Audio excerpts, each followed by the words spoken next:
I think it's 11 o'clock. I think I'm going to start off. Welcome, everybody. Thank you for giving your time for with this webinar. We've got excellent speakers, 6 excellent speakers. We've got Karthik, who's a surgeon in Southport and Ormskirk, Professor Raju Vaishya from Delhi, Nick Bhakti, consultant in East Kent, Professor Amar Rangan, who most people know, shoulder surgeon and current president of BES, as well as Lado, who's a shoulder surgeon in Ljubljana, Slovenia, and our Manish Bhatia as well. So with much further ado, I am going to start off with Karthik's presentation. Hi, my name is Karthik Iyengar. Today I've been asked by Professor Singh to talk on academic publication and how they have helped me. If you guys give me a minute, I will share my screen.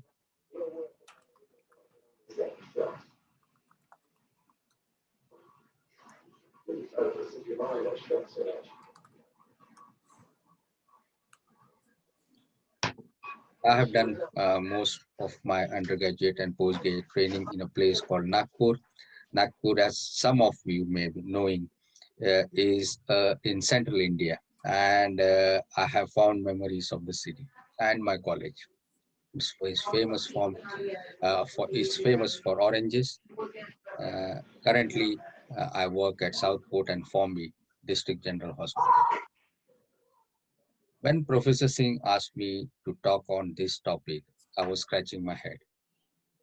However, I would like to elaborate on how academic publications have helped me. People undertake a publication for various reasons. When I started, it was purely for academic reasons and academic progress.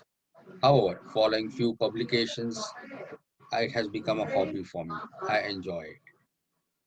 I would like to refer you to a famous poem by Robert Frost. What he is referring to is, we are what we are on the choices we make. I have been traditionally and currently a career orthopedic surgeon. However, I have still taken a step back and gone on a path which is less trodden towards academic publication. Academic publications have helped me professionally, academically, and in my personal life. These are some of the points I would like to elaborate on. As you all know, H index is an independent research metric. It replicates or reflects independent researchers' output in terms of articles and citations. For example, an associate professor usually tends to have a H index about 10 to 15, a professor 15, or many more. Over the ensuing last few years, I have continued and published articles which has led to my H index improving to 14. Academic publications have helped me to become a faculty member of the Faculty of Surgical Trainers, and at this late stage of my career, it has given me an additional degree. It has also provided me a supportive evidence to become a member of the board of JCIE, and I believe I am one of the few ones in my region. I became an editorial board member of JCOT in March 2019. Academic publications have allowed me to have a better understanding of research and publications. I've learned how an editorial process works. I can undertake peer review better, and this definitely has helped me in my editorial progress. As you can see on the left, I started off with an H index of 7 and became a board member. Currently, my H index is 14. Hence, I'm going to request my editor-in-chief for a promotion, and I hope he is listening. I'm currently an honorary clinical lecturer at University of Liverpool. I'm the specialty trauma lead for year 3 undergraduates. Academic publication has helped me to give feedback better. I'm able to assess portfolios for a various spectrum of trainees and doctors and can give suggestion how to improve their portfolios. As a part of the mentorship program at Manchester, I aim to undertake mentorship for trainees and help them with academic publications. Over the ensuing last 2-3 years, I have empowered all my junior colleagues in achieving peer-reviewed publications, helping them in their No, she's okay. ARCP, அவளுக்கு இனிமே and Tamil class also my வரமாட்டா. senior She colleagues we to push to her help every them time. support, அவளுக்கு. gather supportive evidence We kept pushing and towards pushing. their appraisal and revalidation. Academic publication, I feel, has made me a better collaborator. I'm able to bounce ideas, and I have learned from my co-authors in various aspects of different skills, different mindsets. It has helped me over the last year or so to be a part of 2 major collaborative studies, and I hope to get these publications soon in the near future. I've become more aware of research. I'm able to critically appraise research better. I'm able to understand research better. And it has also helped me to understand the various vagaries and terminologies associated with scientific publications, such as citation indexes, what are the impact factor and citation factors of different journals, and so on and so forth. However, most of all, I feel it has helped me in my mental health. Currently, I feel over the last few years, I have become solution-based. For example, any articles I submit, I feel 7 out of 10 do come back. But my focused ideas have helped me to understand the problem as such and achieve a solution. It has taught me how to be patient. I'm better at pacing myself. However, I am also able to fix and stick to my timelines. I also understood that rejection is a part and parcel of any academic publications, but it has helped me to accept rejection as a part and move on. However, you would all be aware publication is not without its challenges. As I undertook this journey, I became aware and the need for competencies that I need to achieve to undertake these publications and also expand my ideas. Over the last 2-3 years, I've taken various courses in research and methodology and applied statistics, including updating my GCP and granular certificate for randomized control trials. I've expanded on hot topics to achieve various PubMed hot related topics. I also expanded in publishing an article on how to conduct a postgraduate virtual exam with reference to the current crisis we face and the reduction of face-to-face examination times.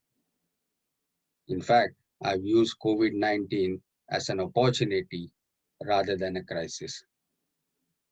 So what does the future hold for me? I would like to continue with my academic progress.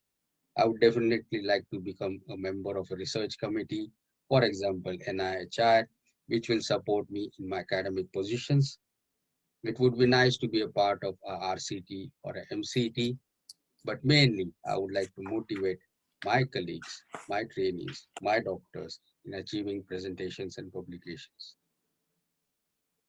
With this presentation, I hope I have given you a background what is achievable, and I urge if you are all interested to take a tread or take a path which is less trodden. Finally, I would like to give my special thanks to Vijay and Professor Vaishya, who have been my co-authors in many of my articles, including Mr. Suraliwala and Sangani from my department. Most of all, I would like to thank my family for being the biggest critics of me. Hence, if you are interested in academic publications, just do it, and I'm sure you will get your rewards. Thank you. Thank you, Karthik, for that presentation.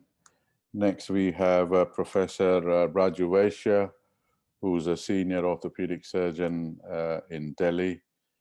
He's the master of publication, and he has published over 150 in the last year. He's also the current editor-in-chief of the Journal of Clinical Orthopedics and Traumatology, which is the official journal of Delhi Orthopedic Association. I'm going to share his talk next, which is on editor's perspective. Thank you, Raju.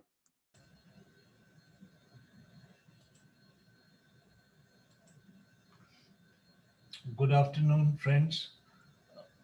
Let me take this opportunity to first of all thank my friend Professor Vijendra Singh, who has given me this opportunity to share my views about the editorial process that takes place after you submit your paper to a journal. First of all, the authors must be sure whether they are ready to send their submissions for publication or not, because this is very important. If you have an outdated work with incorrect conclusions, or if it is merely a duplication of already published work, then you are certainly not ready to submit that article to any journal. Whereas you are ready if your research has originality in results and methodology. Um, it has significant contribution to the published work if you feel, and it is up to date as far as the review of literature is concerned. So one must be sure whether they are ready or not. So before you submit an article, there is a checklist which must be followed by all authors. The most important in my mind as an editor is that the most authors do not pay attention to instructions for authors of the journal where they have submitted their work. It is very important to follow strictly the guidelines for authors of each journal, because that may be different from journal to journals. All the files that are submitted must be in correct file format and appropriate resolution, especially the figures. The spelling and grammars must be absolutely correct.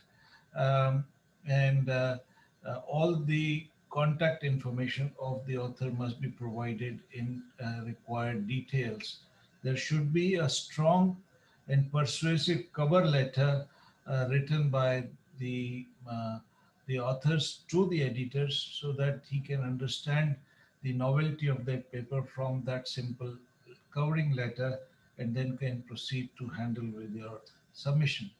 So, what is a strong manuscript? A strong manuscript is one which provides a clear, useful, and exciting message to the readers and editors, and it is presented in a constructive way, in a logical manner that allows readers to easily grasp the significance of your work.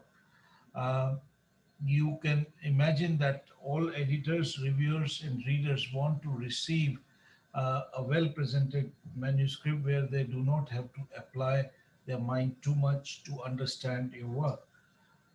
So what happens is, once you submit a paper, it goes to the journal office where basic requirements are checked. If they met with the journal requirement, then it is assigned to an editor, which assigns then to reviewers.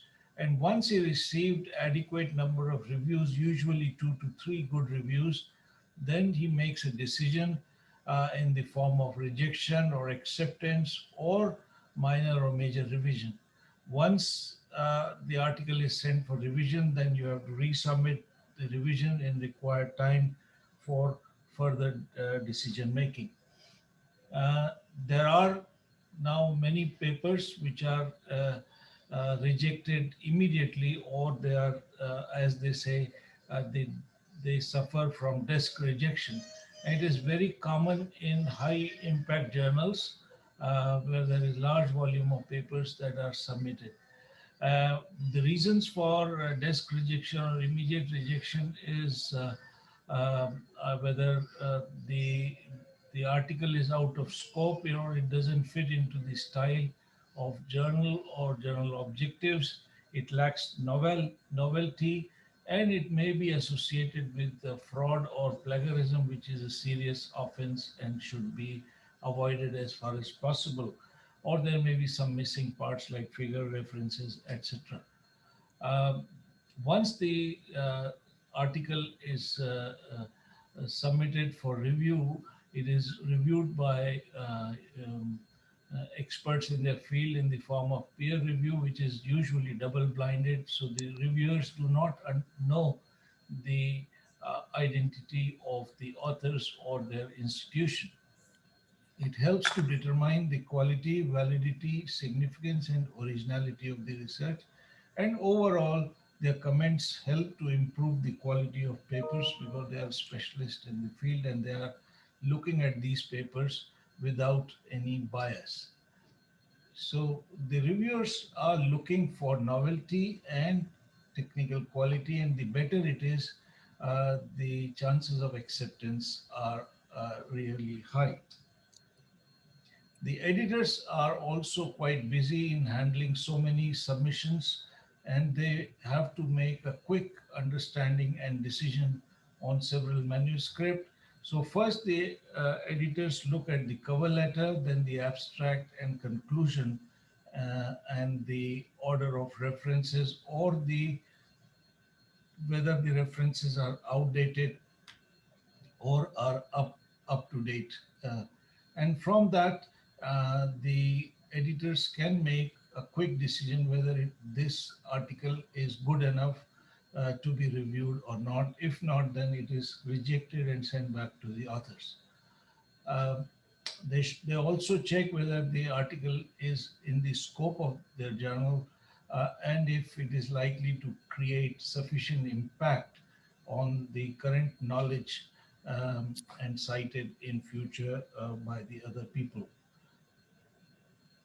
The reasons for rejection are the paper may be submitted to a wrong journal. There may be mismatch of quality, meaning thereby your paper may not be good enough for very high impact journals and vice versa. So do not aim too high if your work is not sufficiently of high quality in your mind. Better to go for a lower impact factor journal.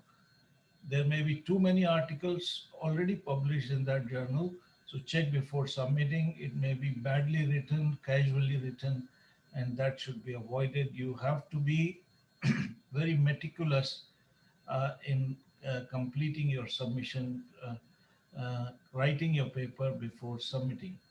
There may be a flawed science with material derived from already published literature. So you have to be honest with yourself, other you may be caught in plagiarism, which is a serious offense. Your submission is likely to be accepted if it is within the scope of the journal, it has novelty, it adds to the present knowledge in the research field, and it is well prepared and formatted with all requirements met of that journal and written in a clear and concise language. And most important, it follows ethical standards. Most journal editors would like to publish good quality science in their journals for their readers and for future growth of the journal and also the reputation of the journal. So to sum up, the basic things about publication is that the readers must understand and read carefully the guidelines of the journal. They should check the scope of the journal, and they should submit their work to a suitable journal, not on ad hoc basis only. And you should make sure that your article is the best as it can be. So you have to make a sincere effort in improving the quality of the article, both in language form and in the scientific form, and avoid plagiarism before you submit it to any journal. Submission process involves a pre-check by the journal manager. Then it goes to the editor for possible further peer review. And then after peer reviews are received, the decision is made in the form of rejection, acceptance, revision, minor or major.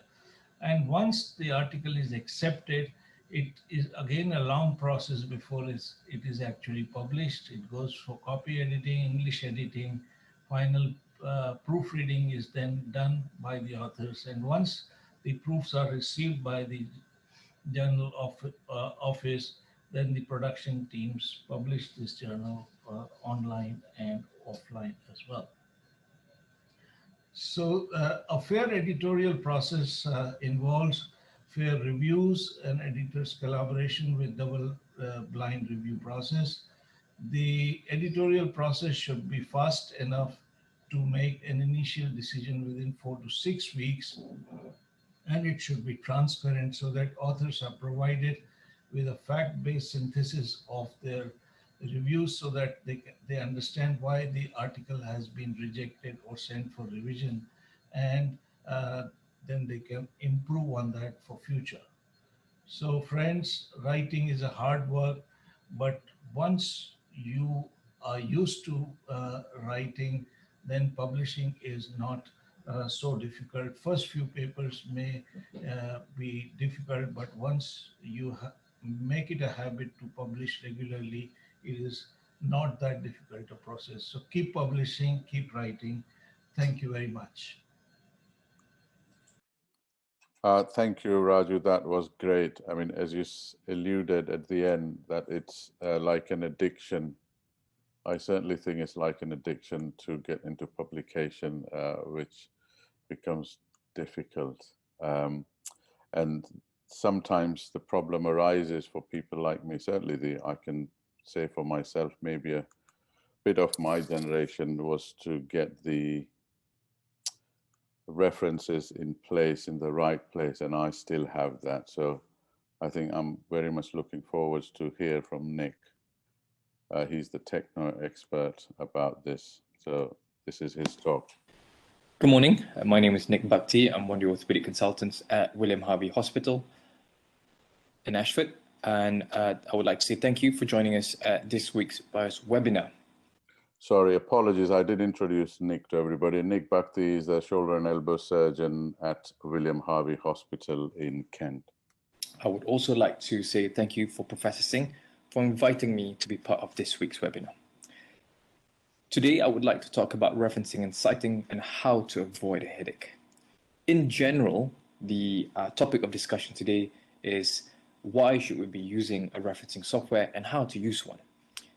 The objectives that I would like to cover today is why we should be using one, what are your options out there, and we will go through very briefly a live demonstration on how to use one. So why use a referencing software? I feel that it very much depends on the article that you're writing. This article here, for example, only has 10 references, and it's perfectly doable to write your reference or manage your reference manually, as it's not too much of a hassle. It really becomes more important when you're writing a long article, such as a systematic review. And in this example, I had 4 pages of reference in my reference list, which covers about 78 references. It came into its own when I was required to add references or delete references, remove paragraphs which had references. And so I didn't have to bother too much with updating the reference numbers in the article and also the reference list. It also was hugely helpful when I had to publish my article and changing the format of my reference list to satisfy the requirements of different journals. And it definitely stopped me from punching a hole through my computer. So what are your options out there in terms of softwares? There are loads of options out there, and most of them are good. However, there are a few that are always mentioned, and this includes RefWorks by ProQuest. Mendeley is a very popular one, EndNote and Zotero. I've summarized here the top or the more popular 4 options for referencing. I personally use EndNote, and this is because it was free when I was a student. I used it then. I'm very comfortable with it, and I've stayed with it. I've summarized here the functions that these softwares have, such as integration with Microsoft Word, the ability to add references via PubMed ID number, and working offline. And as you can see, most of these softwares are able to do so. Zotero, I must say, is one of the more popular ones nowadays. Most of my registrars and juniors use this. And probably the most important function is that it's free, and it has all the other functionality of the more expensive software such as EndNote and RefWorks. So today I would like to go through just how to use one very briefly. I have chosen EndNote because I'm most comfortable with it, but I've kept the demonstration as relevant as possible to other softwares as well. So these steps should be relevant to the other mainstream referencing softwares. So we'll go through how to add a reference from PubMed itself, or also how to add a reference from the software using PubMed ID numbers. We'll go through how to delete a reference individually and as a bulk, and we'll have a discussion about how to format references according to journal requirements as well. So, adding a reference. So, for example, in this article here, now I would like to add a reference between reference number 2 and reference number 3. Okay, so it's pretty simple.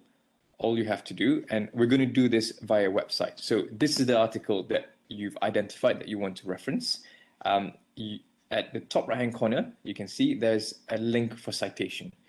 If you click this link, it will show you how the reference should look like in the various formats in your reference list. But at the very bottom here, there is a RIS file that you can download, and this is the one that will be imported to your reference software. So all you do is you click that link, download the file, open your downloads folder, double click the file, which should import it straight to your reference software, as you can see here.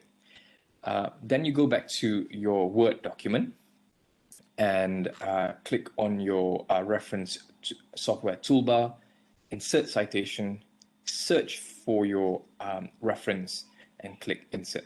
And that's as simple as it gets. So as you can see here, it's added your reference into the article as reference number 3, and it's also updated your reference list to include all 4 references. So it's all pretty simple.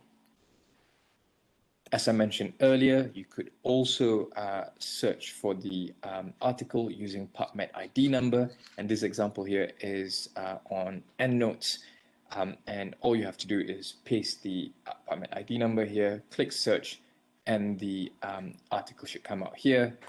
And it should be then be added onto your library. In order to add it to your article, follow the similar steps of using the toolbar and insert it into your article, and the software will again do the same for you. Now, moving on to deleting a reference. So we will first look at how we delete an individual reference. So in this example, we are going to delete reference number 3 here, which is Liberati et al.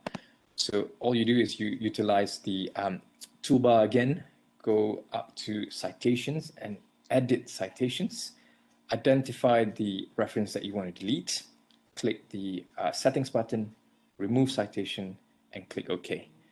The software will then update not only the reference number in the article itself, but also the reference list, all automatically and all pretty seamless. And this is how you do it, individual references. It's also pretty simple if you decide to change your article and delete whole paragraphs which has references in it. So in this example here, as you can see, we've got 25 references in the article and in the list, and we wanted to remove this whole paragraph here because it's not needed anymore. So all we do is highlight that paragraph, delete, and the software will do it for you. So now as you can see, only 22 references in the article and 22 references in the list. So again, all pretty seamless. You don't have to then update the list and the numbers in the article. Finally, formatting your reference list. So as you would have noticed, different articles have different requirements for their reference list. For example, the Journal of Clinical Orthopedics and Trauma requires superscript Arabic numerals in the article itself, and in the reference list, they want their reference to be formatted in the AMA style. And for the Journal of Shoulder and Elbow Surgery, it's slightly different. They want their reference list in the Vancouver style. If you've got 78 references, this can be quite tedious to make sure that you've changed everything manually. But if you use a referencing software, it's all pretty simple. All you have to do is click the format that you want on the toolbar, and the referencing software does it for you within a minute or two. So it's all pretty simple. You may not find the format that you want in this toolbar, and if that's the case, all you have to do is to go to the software's website, and this example is EndNote, search for the journal that you're interested in, and it will give you a result of the style that you want. You download this folder, click it, and it should be imported into your referencing software, and it should come up on that list. That was for the Journal of Shoulder and Elbow Surgery, and this is for the Journal of Bone and Joint Surgery. So all in all, I think using a referencing software is advantageous for many reasons. There are loads of options out there. So start exploring, start with using them for simple articles with few references so that you can familiarize yourself as to which one works best for your working style, and it undoubtedly will make you more efficient when publishing your work and reduce the amount of stress. Thank you very much. Thank you, Nick, very much. So we've had three great presentations, and Amit is going to start the Q&A session. Yeah, so hi guys, I echo BJ's comments, fantastic speakers, the first three. I'm looking for any questions that anybody has put forward. I don't see any. So let me start with you, Karthik. Let's just open up. So Karthik, this was a absolutely fantastic presentation. And I think the journey that you describe is so much, difficult for a clinically oriented orthopedic surgeon to achieve, which you've done. So my question I would like to put forward to you is, how do you think, first of all, it's two parts. The first thing is whether you think that the researching or abilities that you have has changed your clinical perspective and how much of impact that has had. And of course, the second issue is how much of time do you think during your training period would one have to allocate, do you think, towards this kind of activity to build up on it? Because it would be nice if the trainees did it right from the beginning and continued then thereafter. Thank you, Professor Tolan. Okay. I think I'll answer the second question first. The time, as I think publication work is not a 9-to-5 job. So you need to spend time after your working hours, after your clinical duties, and in the evenings, and there is no weekend break. So find time, not in your clinical hours, but out of hours. That's where I think I got most of my stuff done. Secondly, I would suggest have a peer group. So you need to have a core group of 3 to 4 or 5 guys with you, with whom you can collaborate. You can chat. You can, nowadays the technology is such that you can use a Zoom on one side, open a Google Drive on the other side, speak on the Zoom, and keep editing on the software on Google Drive. I found that excellent. So you get all your co-authors in one place, and you can edit at the same time and forget about. Coming to the first part of the question, I think learning, reading about different subjects has made me more influential in my workload. I can relate to the COVID guidelines better, and also put them in practice in my clinic area or in theater. If someone says, "Oh, which PP? Why not that PP?" I am able to debate that. So I think that's where that has helped me clinically. Excellent. Yeah, thank you very much. I think these are all very valid points, and all the people listening should be aware of this, that you do have to make that extra effort. You do have to burn the midnight oil, so to say, to get where you Indeed, are. indeed. Thank you for that. So Amit, can next, I just yeah, add a Please. comment? sure, First sure. of all, I would like to congratulate Karthik for escalating his numbers in last year. The number of publications were phenomenal. And certainly, as he confessed, COVID has helped him. It gave a lot of ideas, teamwork, and time to do so.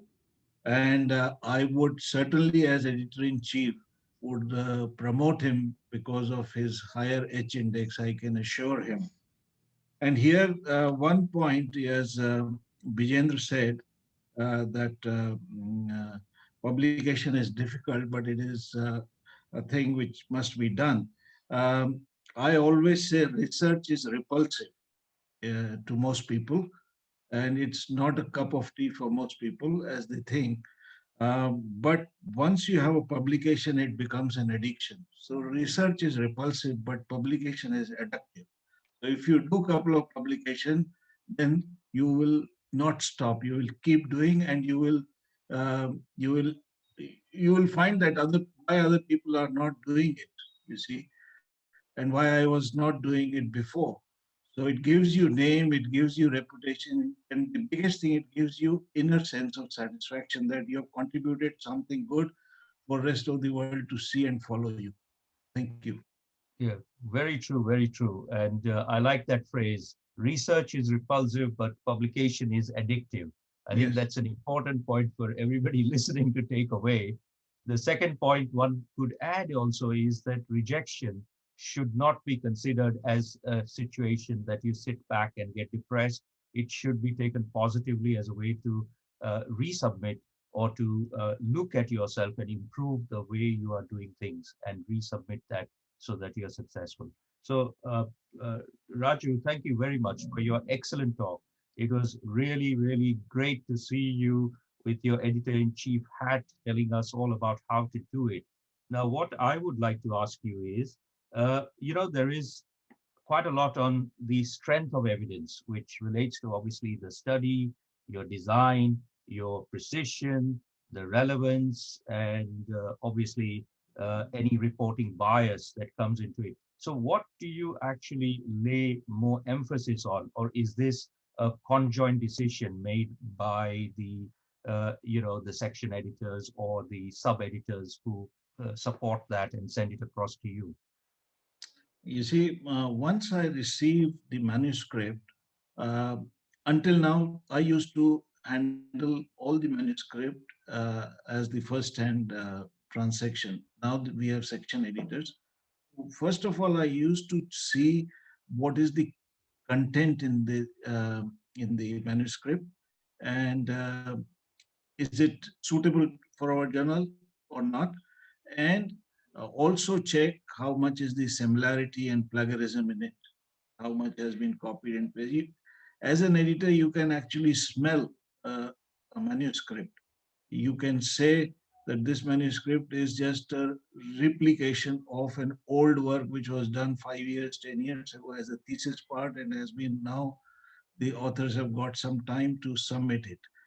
So we really want good quality submissions and good quality publication for the journal, not only to improve its growth, but also to improve its quality, standard, name, and H-index, which is now considered most important for the reputed authors to contribute to that journal and to receive good citation index like site score and impact factor.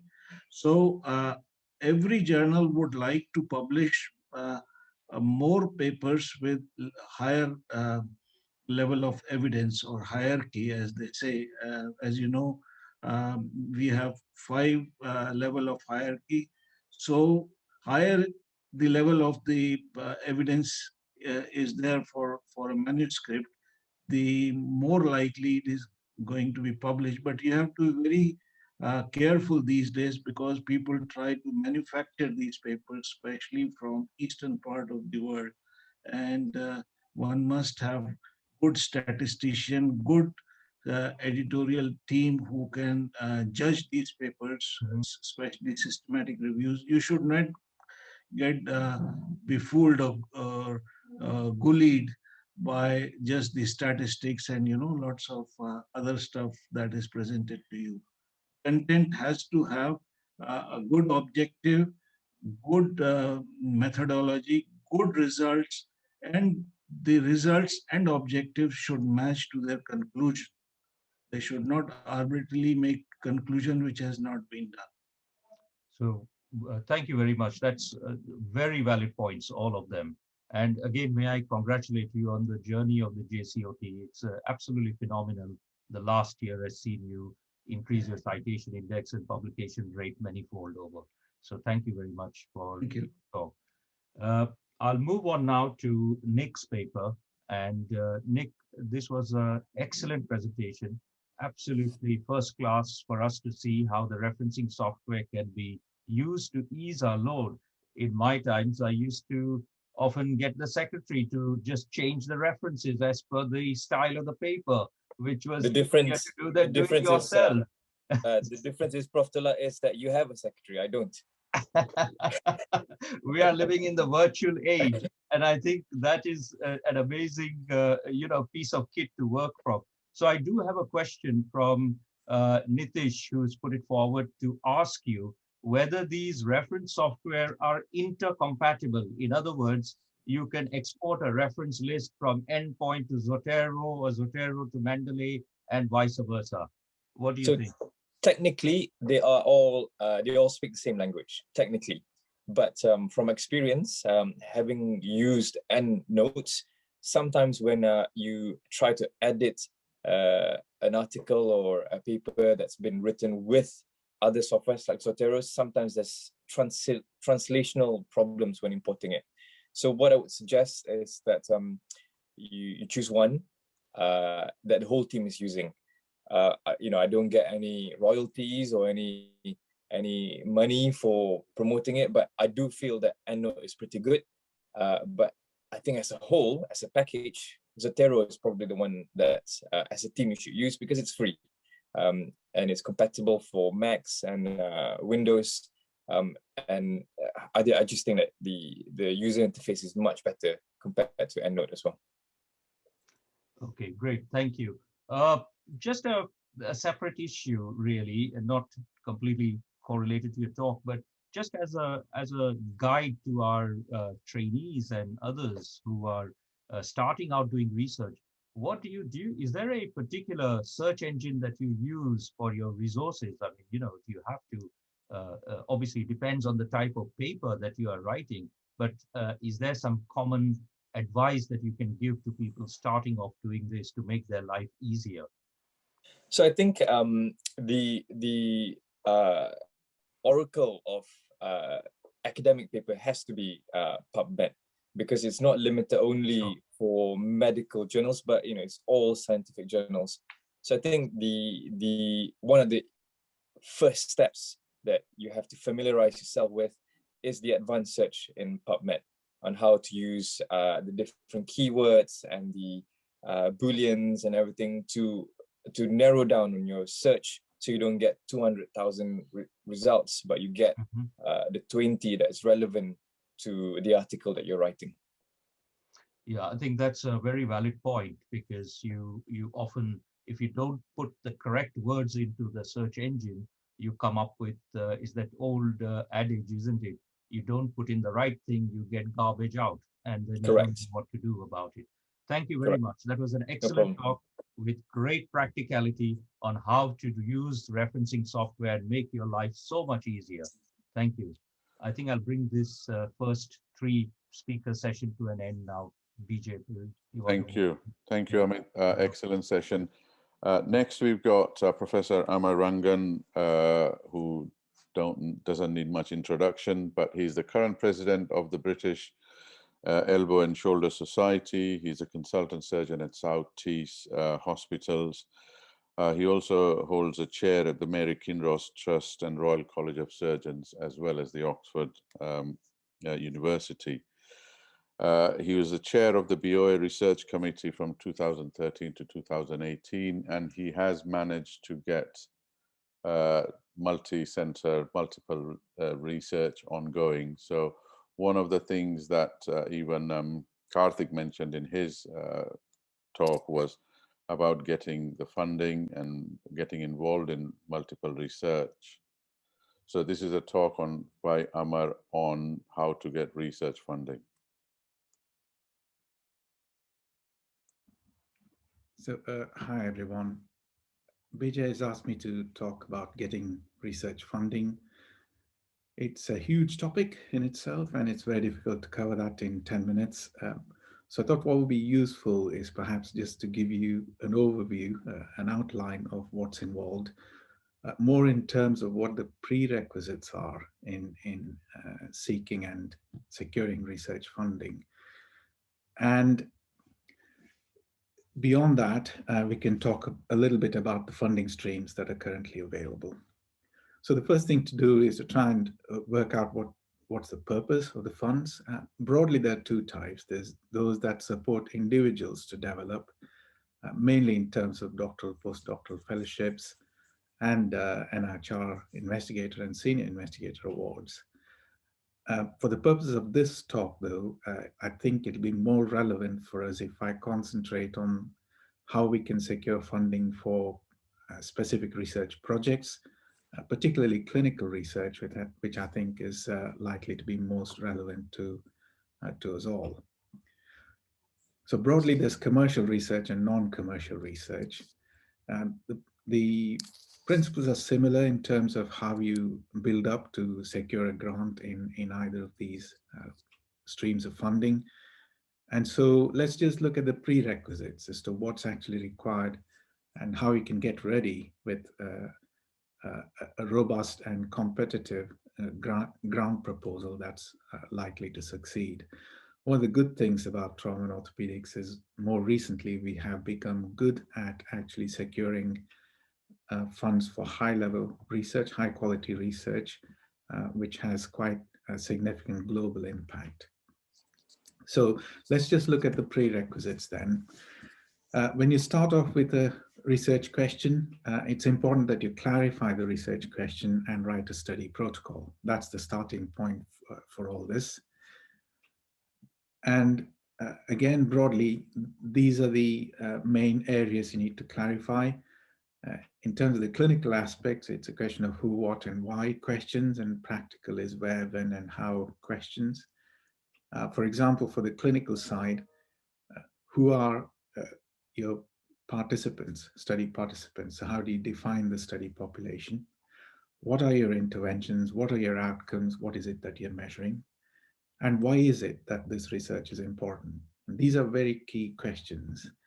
And one of the ways in which you can get this kind of clarification is so-called the Pico method, where you look at where you define the participants, the intervention, the comparator, and the outcomes.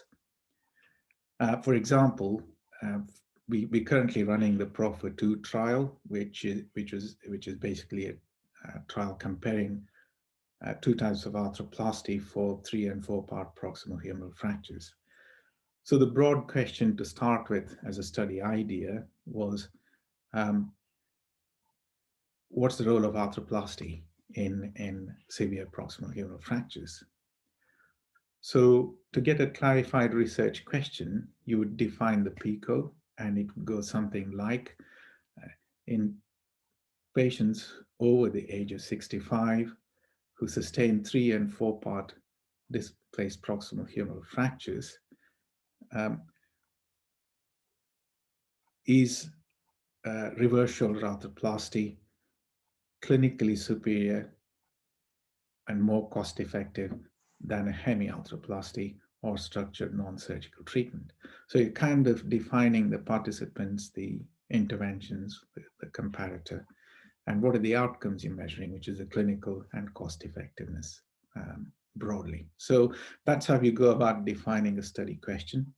And practically, you would then, within the protocol, work out where is this going to be done, the setting, and when. You need to actually have a clear timeline for the project and include a Gantt chart, which actually ties you down to how you meet the study deadlines and timelines.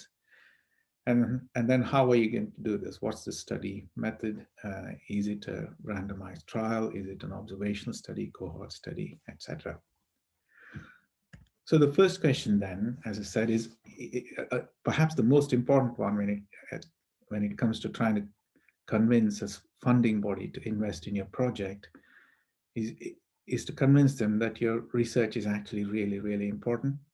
Now, from a funder's perspective, they get many of these ideas come to them and proposals come to them, and they need to decide whether investing in a project that talks about saving lives from treating cancer or severe heart disease, or do they fund a project which says, if you add an additional screw to a plate, would that make a fracture heal better? So these are the kinds of questions that they need to, I mean, that's an extreme example, but I'm just saying that we're actually competing against some really important public health questions that actually come to the funding bodies. So we need to be much more savvy in how we actually convince the funding body that our research is important. So there are two ways of doing it. There's the commission calls that come out from funders where they have already prioritized the research question based on background work that's already happened. And that's the easy win, where you kind of overcome that first hurdle of convincing the funding body that that particular research is important. The second bit is a researcher-led call, which is where you would apply to a funding body with your research question to convince them that that's an important question.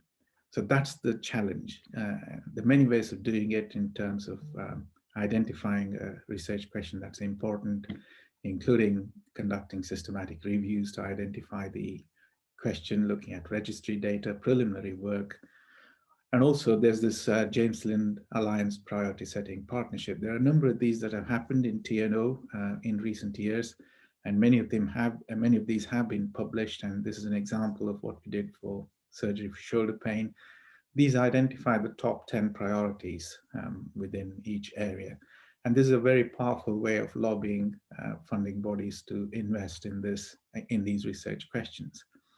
And these are done as a partnership between clinicians, other stakeholders, and patients. And so, for example, in this particular list of questions from shoulder surgery, 4 of them have been already picked up by the NIHR to be put out as commission calls. So they have already prioritized these as research questions. So this is a powerful way of doing it. And then you need to write your protocol. So there are various existing bits of infrastructure that you can link with to help you. One of the key things is the NIHR Research Design Service, and they help with any non-commercial research if you wish to develop a protocol for an important study question. Alternatively, you might have people within your R&D department and a friendly academic or somebody within your team or a neighboring hospital who might have had experience with doing this. You can ask them if they've got the time to help you write the study protocol. There's local university departments and the expertise within that, particularly in clinical trials units where you can link with to help develop your protocol. Once you've done that, it's a question of assembling the team. It's important that you have the required breadth and the depth of expertise for running that particular study and delivering it. And once again, you link with existing infrastructures like clinical trials units and the BRCs that can help you run the research. And in many ways, there's no need to replicate this because there's quite a big research infrastructure that's available for us all to access. A key thing here, increasingly nowadays, is patient and public involvement. So right from the start, you've got to get patients involved in verifying and backing your research question and the study protocol. So in terms of funding, the National Institute for Health Research is now the largest funder for health research. Annual budgets of over £1 billion. We only access a very small aspect, a small proportion of this. A few years ago, it was less than 2% for all surgical research, and TNO was even a smaller percentage of that. But we are getting better because we are able to engage with more robust proposals and more robust research questions that are being commissioned. So this is the mission statement for on the back of which the NIHR was created. Best research for best health was the government's health research strategy, and it clearly states the relevance to patients and the public. So it's important that we keep that in mind. Now, NIHR funds most of this critical path within the UK health research, and this is the innovation pathway going from innovation at the left side of the screen over to the final healthcare delivery on the right end of the screen. So this critical path within the UK health research is where most of the investment is taking place in clinical research. There's again a translational pathway shown, but just to say that there's also other health charities and small grants that you can access. Typically AO does give out small grants. There's specialty associations. BESS has bump prime grants, for example, and the Royal Colleges. The NIHR has a number of work streams going from systematic reviews to public health research. So there are various streams of funding that you can access based on the nature of your project. But you will get advice on this from the existing expertise within universities and the academic units that you can link up with. Commercial research has very similar pathways. The industry might prioritize a project and then approach you to run the project for them, and that's the industry-sponsored study. Or you might go to industry with an idea about their product to say that it's a research that you want to run to investigate the effectiveness of their product, and that's the investigator-initiated study. And so these are the streams that are available. And rather than a clinical trials unit for commercial research, the contract research organization is the body that helps run that type of research. So broadly, that's about, that's an overview of what's required to get a grant proposal together and a brief overview of the types of funding that you might be able to access. I'm happy to take any questions.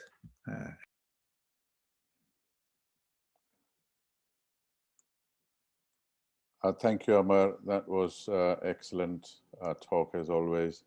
Now I'm going to ask Lado to get his talk ready. So Lado is an orthopedic and a shoulder surgeon from Ljubljana in Slovenia. He is author of multiple publications as well as books. He manages complex shoulder problems. He's the current chair of the European Shoulder Association, part of the ESCA, and he's kindly given his time to help with this. So whenever you're ready, Lado, to share your screen. Vijay, thank you for your invitation and introduction. Thank you for organizers, and it is my great pleasure to be today here with you. I hope that my screen is shared and that you can hear me. Okay, so in this talk about the abstract, I will try to present why is the abstract important, what we have to consider, what are requirements, what is necessary in terms of quality, and I will try to give you some suggestions how to write the abstract. So why is abstract important?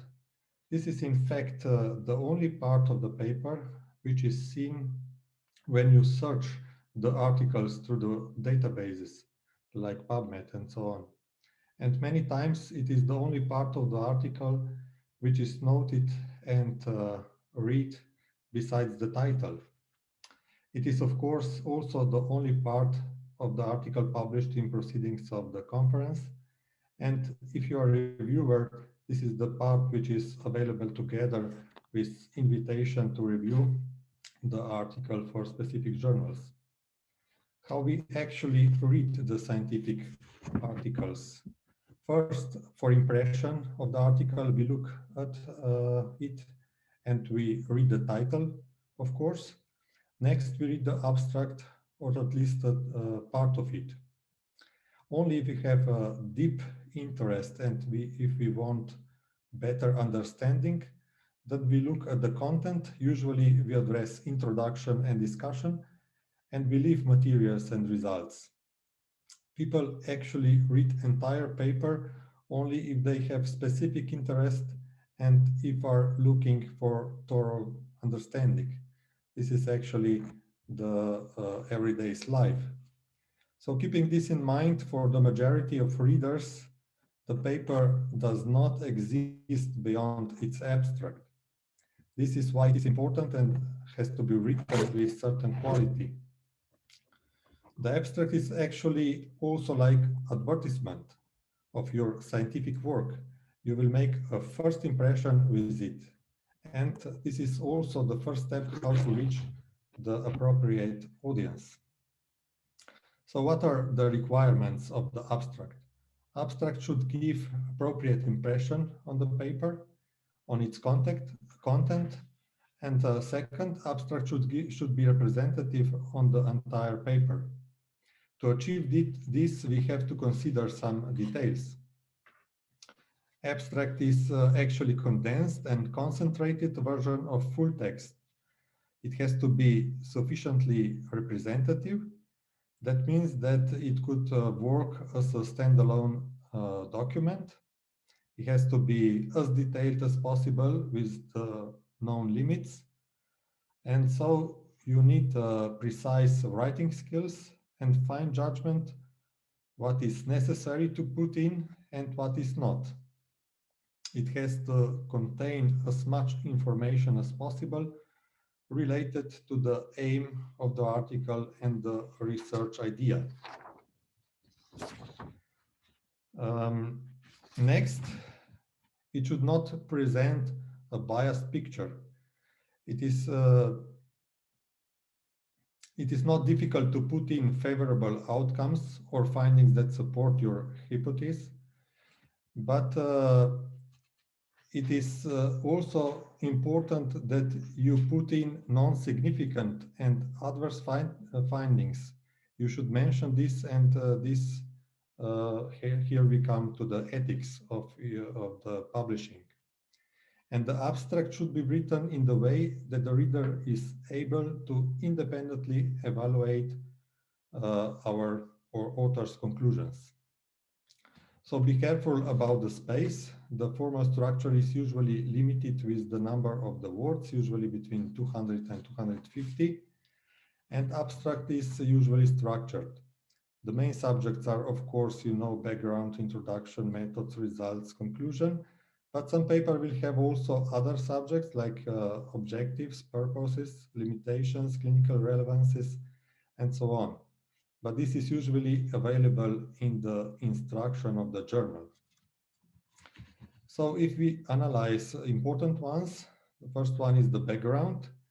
It is written to set the scene, to provide the reader with the background of the topic which is researched, to set what is known about the subject and what is not known, and out of this to tell what is your intention to examine and what you want to present.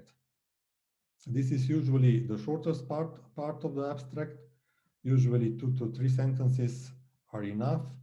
If longer, you will lose the space for other points which are actually more important, so you have to avoid unnecessary content.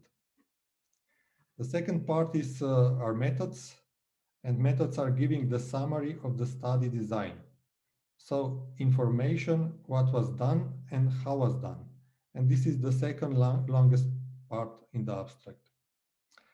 This part will give the information on what is the research design, inclusion criteria, setting of the study, sample of the patient, size, different groups if you have them, treatment applied, duration of the study, research instruments.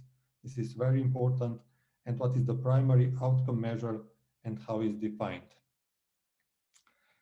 The next is the results. This is actually the purpose of your paper. You present the findings of your study. This is the main reason for reading and to learn about the findings. It is the most important and the longest part of the abstract, and nothing should compromise its range and quality. Usually it's packed with data because you want to put it in as much details as possible about the findings. You have to present the number of patients, results of the analysis of the primary objectives, results of other findings. You have to present also main statistical analysis, give the information about the mean standard deviations, survival rate, etc. If possible, you have to include effect size, relative risk, number need to trip, for example, and so on. It is necessary also to include important negative findings. This is very important. Findings that fail to support the hypothesis and data on improvement on important adverse events, complications, and so on. And the final part is conclusions. It contains the most important take-home message of the study. In the few precisely worded sentences, you have to give primary take-home message, explain additional findings and unexpected findings, and finally give the future perspective. Sometimes we can give also our opinion on implications or importance of the findings. Despite its brevity, this section has a great and important impact in the readers. Readers actually trust the authors, therefore conclusions must be honest. You must not claim more than data demonstrate. What is unnecessary in the abstract? Remember that your space is limited, so there is no citation of the references, details about routine practice and procedures, details about statistical methods, details about statistical criteria. The p-value is usually sufficient. It is important that whatever is present in the abstract, it must also be present in the text, and whatever errors should not be made in text, they should not appear in abstract as well. Remember that your bias and enthusiasm will influence the readers and avoid unjustified speculations. So my suggestions would be: read the journal instructions, they will give you information. Tailor your abstract to the journal requirements. You can use another abstract as a model for learning, and consider giving your work to another person, perhaps colleague. If he or she will understand the content, this is already very well. Some take-home messages or tips: write the paper first and abstract is summary of at the end. Introduction in background should lead into a statement of your aim. Describe your methodology briefly. Clearly describe the most important findings. State the conclusions concisely and avoid overstatements. and to remember what is necessary content and avoid what is unnecessary. Thank you for your attention. As a ESA chair, I would like to invite you to Specialty Days in November and ESCA Virtual Congress, which will be in May. Thank you for attention. Thank you, Lado. That was a very good presentation. I must say what you said early is agree that basically, you read the abstract first, and depending on what the abstract feels like, then you go and read the whole paper. It's like watching the trailer of a movie, and the better you put the trailer, the more likely you will get people to see. So without further ado, I'm going to ask Manish for his talk. Manish is the current Education Secretary of BIOS, helps putting all these webinars in place. And also not many people may be aware, but he's into writing books. I think he's published 3, Manish, books already, and he's the book wizard. So over to you if anybody's looking to write a book. Thank you, Vijay. Can you hear me and can you see the presentation? Yes. Thank you. So thank you very much. I'm humbled. I've written only 2 books and third is on the way. So that's very kind of you to give that introduction, Vijay. I've just reflected on what I've done so far, and I'll just try to share my experience with you. So this is my journey. So 2013, I came up with an idea. I wanted to write a book which was useful for GPs. I mean, reason being, my wife is a GP, and a huge amount of work comes in general practice, about 60% being related to orthopedics. And the MSK educational element, GPs always complain. So I thought that, asking my colleagues to write chapters on their subspecialties, we can try to publish a book. So then the next task was to find a publisher, and that is one of the most difficult tasks. So it took me a while. It took me over 6 months of constant emailing people, chasing around that, look, I've got an idea, I want to publish a book. And finally, I found a publisher in 2014 called Radcliffe Publishers. And they agreed, and things started moving ahead. But then what happened is in 2015, Radcliffe was a relatively small company, and then they were taken over by a much bigger company. But that turned like a blessing in disguise, because the company which took them over was CRC Press, which were a very big multinational company. And they took all the projects with them as well. And then my first book, therefore, An Orthopedics Guide for Today's GP, was published in 2017 by CRC Press. And then, because obviously I'd done a lot of groundwork, I started knowing people in CRC Press. Then I came up with a second idea about injections and alternative treatment options. And I started straight away once I finished my first book. And 2 years later, I published the second book as musculoskeletal injections and alternative options. And as soon as I had done that, I had already got the idea of writing a book now on foot and ankle surgery. And the current project is bigger than the first 2. The number of authors in this book is double. I want more than double, 44 authors. So big team. This book covers essentially everything in foot and ankle, and I'm really excited, and hopefully it will be published this year in May. So coming to why would you write a book? I think the important reasons which I see are, first of all, you need to have a passion. You need to be motivated.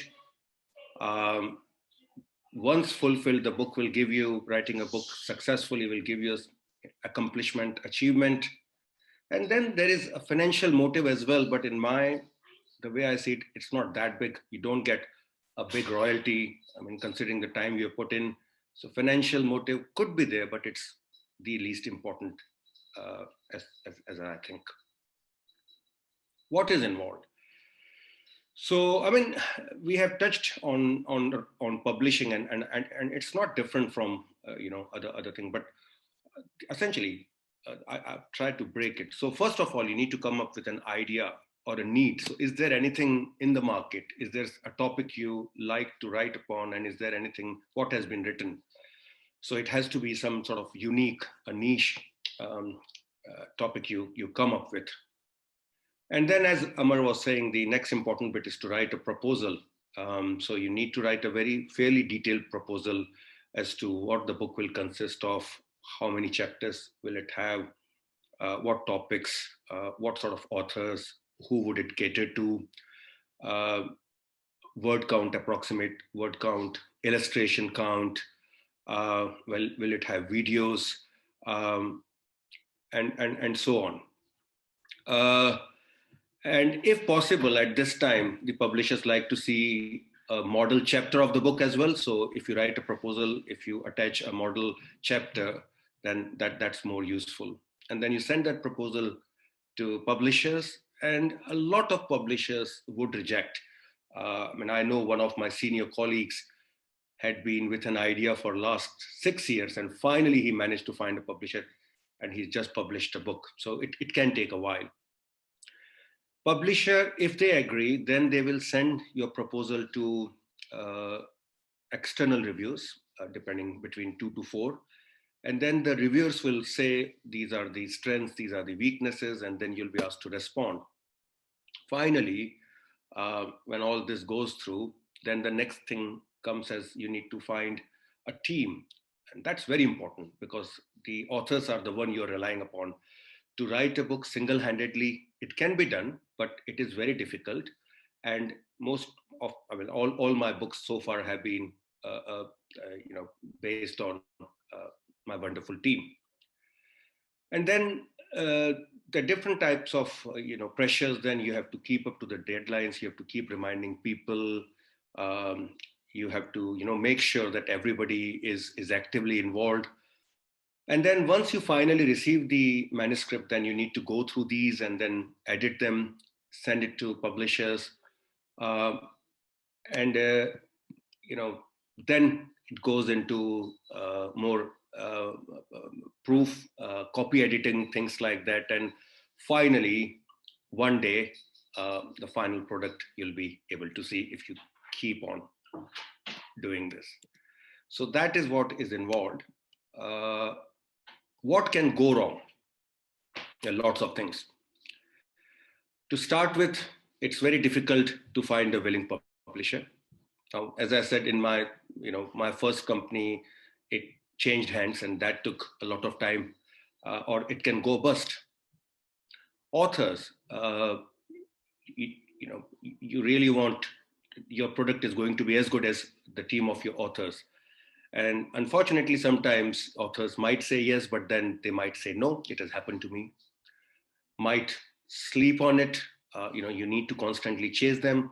Or sometimes it's happened in this book that, despite everything, the final product which I've received, I was rather disappointed. So then I had to get another author involved to get them as a co-author and write the whole chapter again. Or sometimes I had to put in my foot in as editor, and I have to contribute rather actively, rewrite the whole chapter myself.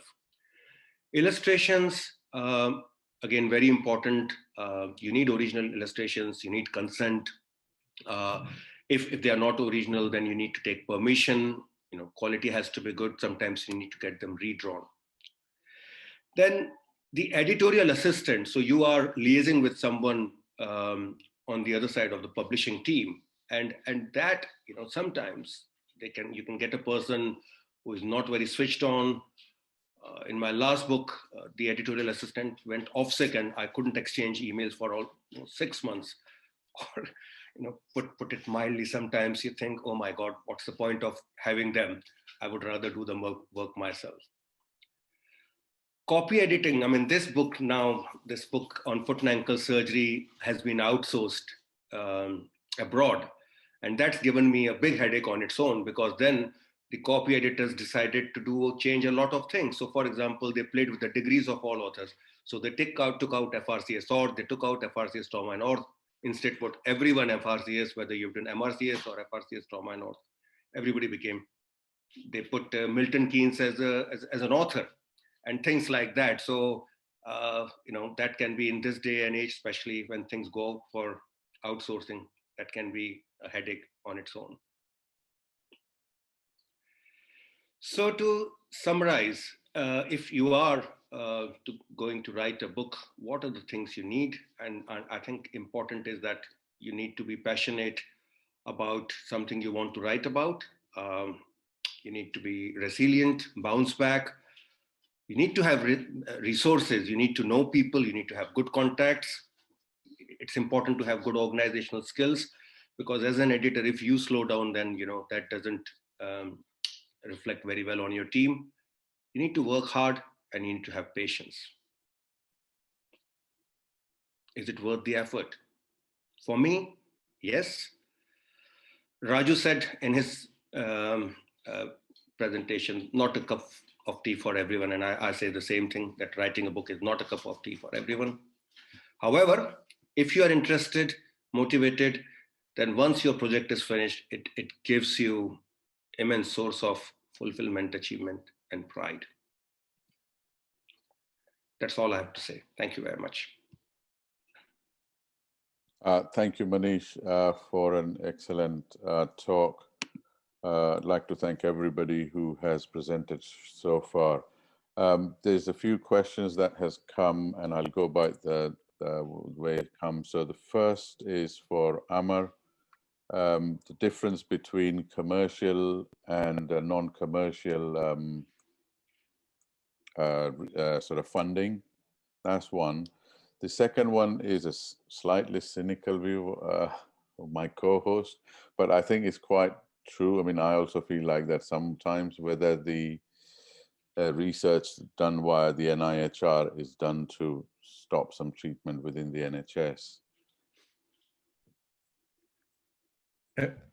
Okay, yeah, can you hear me, Vijay?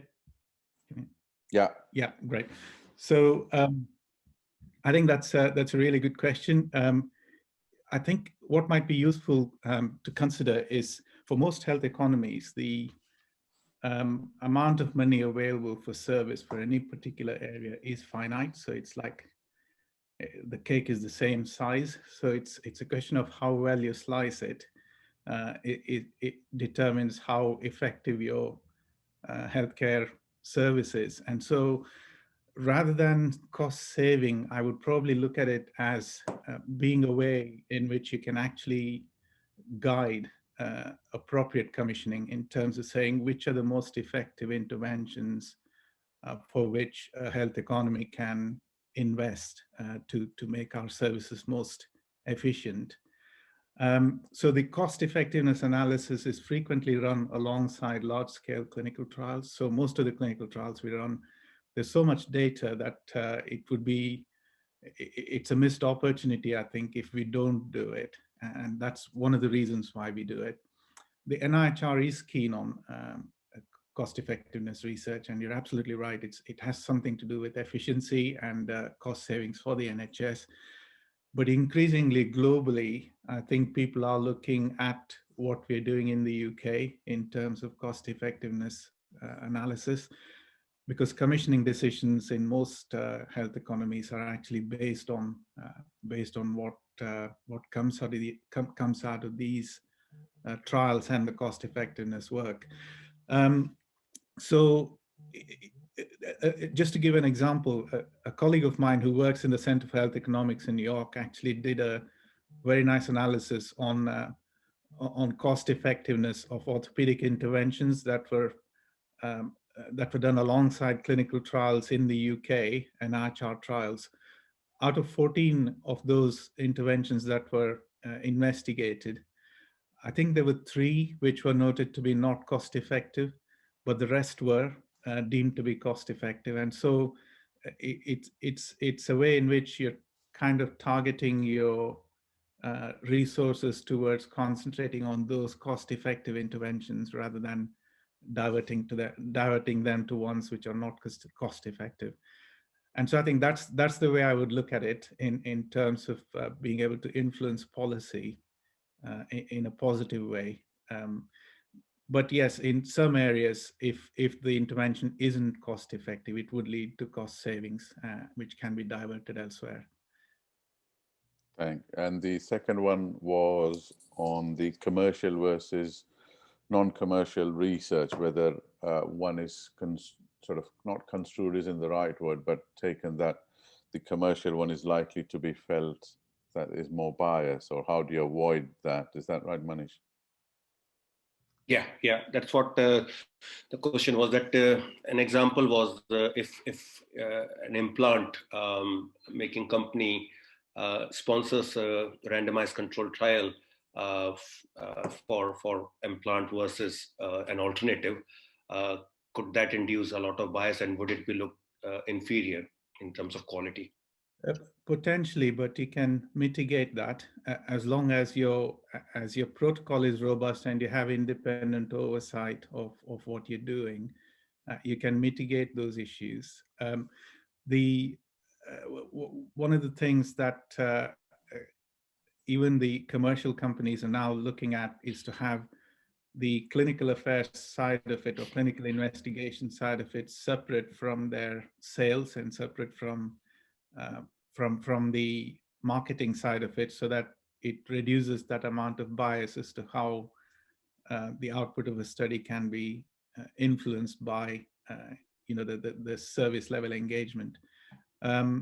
So that there are ways of mitigating it, but I would say that even if it's an industry sponsored study, as long as you have a robust protocol that's actually peer reviewed and approved, and also you have independent oversight to ensure that the actual trial is conducted rigorously, and you have independent analysis of the study results. Although the funding source is from somebody who has a vested interest, you can actually mitigate those issues, I think. So that's the best you can do with commercial studies. So there are ways of doing it. Thank you. One question, another one that came in, perhaps as you as the best president had, or the Professor Lardo as the European shoulder, and Raju as editor-in-chief, is, which I always had trouble, is finding a good statistician. Some people are good with it, but is there any help that is reasonably easily accessible? Or suggestions, really, or you just struggle and find a good one? Do you want me to go first? Or? Yeah, go, Amar, yes.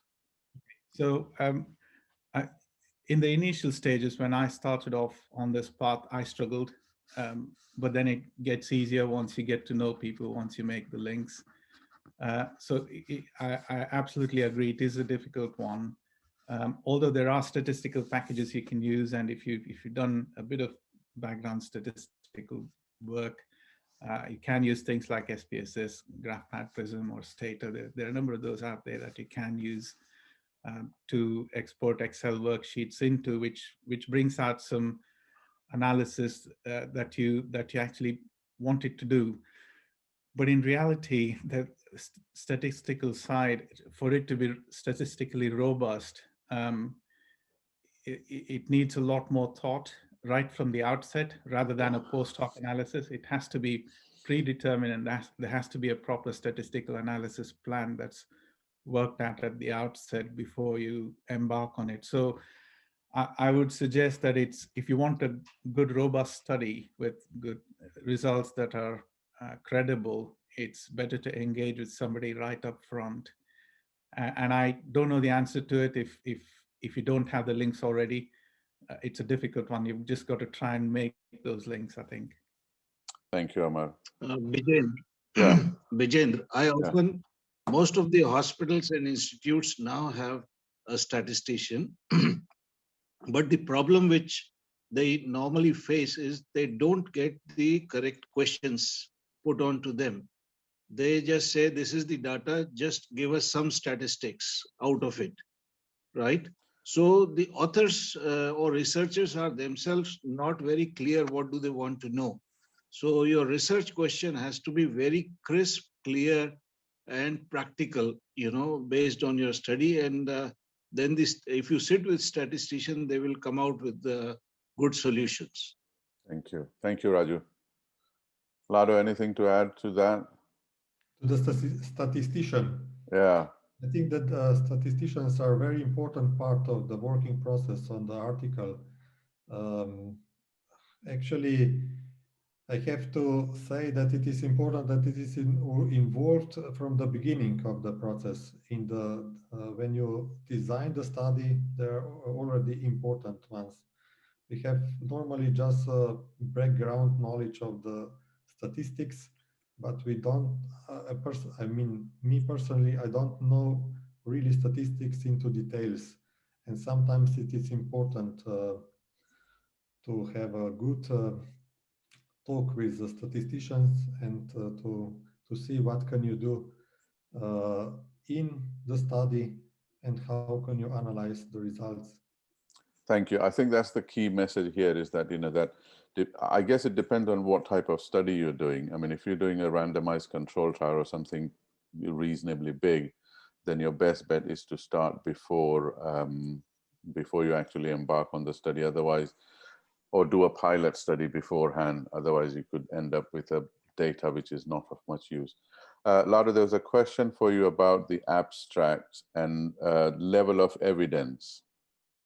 Yeah, thank you. It's important. Yes, some journals requires in abstract the separate part the level of evidence, but otherwise, I think that it should be clearly seen from the methods. So the methods already described. This is a retrospective, prospective study, randomized, if you have a control group and so on. So I don't think it's really necessary to put in the level of the evidence, but it is normally seen from the methods if they are good written. Thank you, Lado. Manish, question for you. I've been bitten or burned twice by publishers who initially chased me to start writing books, and then one of them actually took me to the middle stages where you write a chapter, submit it, and then they said, sorry, we don't want to publish this anymore. So well done you on that. The question was, is it easier to publish ebooks? I haven't done, so I don't know the answer. I guess it's easier if I think you're talking about going in Amazon and finding a publisher or writing an ebook yourself. I guess it's much easier, but I haven't done it. I mean, the books which I've written have ebook element, all of them these days. They are published in hard copy as well as electronic format. But to do ebook on its own could be easier, but I don't have experience in that, Vijay. Thank you. Any questions from anybody else? I saw a comment from Raju. Yeah. Go on, Manish. Raju had written, just reading, writing a multi-author book is like a double-edged sword. I agree completely, Raju. You are relying on a lot of people. You're relying on a team. But if I think about it, so for example, my current book on foot and ankle, I think there are chapters which I couldn't have written. So chapter on orthotics, prosthetics, amputation. And then, foot and ankle is such a vast specialty that, each toe has its expert these days. Whether you do ankle fusion, you do arthroplasty, you do sports injuries. So, bringing in lots of authors brings a lot of specialism, their ideas. And I think as an editor, your job becomes then, marrying the ideas to the book and, everybody's speaking sort of the same language. So it is more difficult, but I think the end product probably, in my view, would be better with writing with a team. Yeah, Manish, I agree. Nowadays, we see more and more multi-author books being edited by one or two editors of that specialty, and it brings out good quality. But the problem that we normally face is to meet the timelines. You see, you have to chase the authors. Then the quality, content quality. A lot of authors do not bother to avoid plagiarism, write in different ways. So there is no uniformity in that book for the readers. So one has to set goals about timelines, about the format of the book, and everybody has to follow.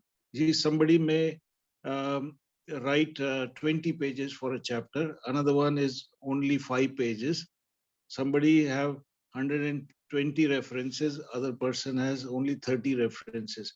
So, that mismatches the quality, but as you publish more books, you will understand that there are challenges that can be overcome to bring out better quality books. Absolutely. And you're absolutely right that from the outset, it's really important to have very, very clear instructions to your group. So you need to specify and define everything that, look, the chapter length has to be this much. This is what going to be word count, the illustrations maximum this is going to be the writing style. This is going to be the referencing style. You need to give them a model chapter. But despite of that, obviously, as you've said, everybody doesn't stick. And then you have to then, obviously, you are editor, so you take that responsibility and deal with it. Right. Yeah. On that note, I think I'm going to bring this to a close. Amit, did you have anything to say? No, I was just going to congratulate Manish, and I wanted to say that you need obviously very high level of passion and motivation to do this, because it's such a difficult job to get a book out, really. So congrats and well done, and all the best for the third one. So, thank you. Thank you very much. It's very easy, actually. Sit outside in the garden with your dog, have a beer, and then just nobody disturbs you. I should try. On that note, I think we should bring this to a close. Thank you, everybody, for giving that time this morning. That includes Lado, Karthik, Raju, Nick, Amar, and Manish for the excellent presentations. Thank you all very much. Thank you very much, everyone. Bye. Thank you. Thank you. Bye. Thank you.